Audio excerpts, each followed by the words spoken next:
Don't Turn Around, Chapter 8. Needing badly some time to gather herself, Hana took a week off from school. Her parents were adamant that she not be bothered by anyone while she recovered from the shock of what she had seen. Not even the detectives were allowed to talk to her. When Hana had finally deemed herself ready to get back to the outside world, detectives Yamamoto and Tamaki paid a visit to her at school. Getting her alone in an empty office, the detective went about their business. Unlike the other interviews she had given, Hana was far less sure of herself. The smug girl had been replaced by someone who looked lethargic and desperate to be done with the newest situation in which she found herself. "Sorry that we have to meet again under these circumstances," said Detective Tamaki. "But if you have any information to give us, we would appreciate it." "I didn't spend this much time at school even when I was a student," said Detective Yamamoto. "So what happened this time?" "I don't know," replied Hana. "I don't know anything. Witnesses say they saw you talking to the victim right before she walked into the road. Did you say something to upset her?" "I didn't tell her anything," replied Hana. "She didn't walk into the road by accident," said Yamamoto. "It's time for you to start telling us the truth. Look at yourself. You look like someone's coming to get you." Yamamoto then pulled out a cigarette and lit it. It wasn't just the fact that he wanted a cigarette. The tactic was to give Hana time to think about what had just been said. "I've seen many people in your situation. It usually doesn't take them long to crack." "I don't have anything to tell you," said Hana, who was trying to be defiant but was far less convincing than in other meetings with the detectives. "People kill themselves all the time. That doesn't give you the right to start bullying people." "Two of your friends committed suicide recently," said Yamamoto, "and they were both persons of interest in a suspicious death. That can't be a coincidence." "Hana, if you know something, we can let the court know that you cooperated with us," said Tamaki. "They'll go easy on you because you're a minor and you have a clean record. This doesn't have to be the end for you." "Why are you talking such nonsense?" asked Hana.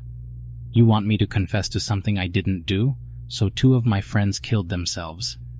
Everyone has their reasons." "Like a jilted lover?" asked Yamamoto. "Where's your clever story this time?" "I don't have to take this," exclaimed Hana.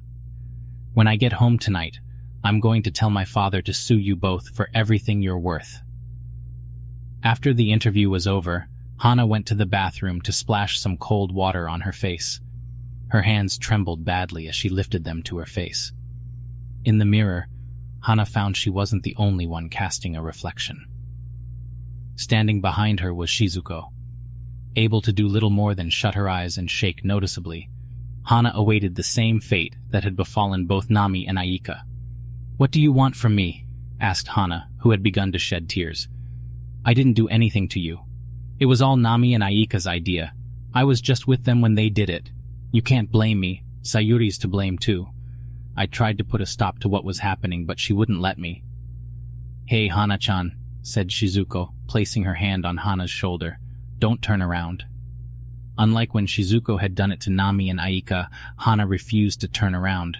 She remained in her frightened position until the door to the bathroom opened. In entered two girls talking loudly. "Oh, Hana-chan," said one of them. "How are you doing?" Timidly opening her eyes and looking into the mirror, Hana discovered Shizuko was no longer behind her. She spun around and found the girl who had come to claim her life was nowhere to be found. Paying no attention to the girls who had just entered, Hana rushed out. The gloomy demeanor that had been so evident in Hana was nowhere to be found during the course of the day. She seemed like a completely different person. The secret behind her miraculous change of character was that she believed herself to be immune from Shizuko's wrath. Having survived an encounter with the vengeful spirit, Hana was sure there was nothing left for her to fear, as she had come to realize that refusing to turn around left Shizuko with no way to take her to the great oblivion. On the walk home from school, Hana found Shizuko watching her from across the street. The act that would have terrified most did nothing to frighten Hana. So sure of herself was Hana that she flashed a grin at her ghostly nemesis and continued on her way. Thank you for watching. Stay tuned for Chapter 9.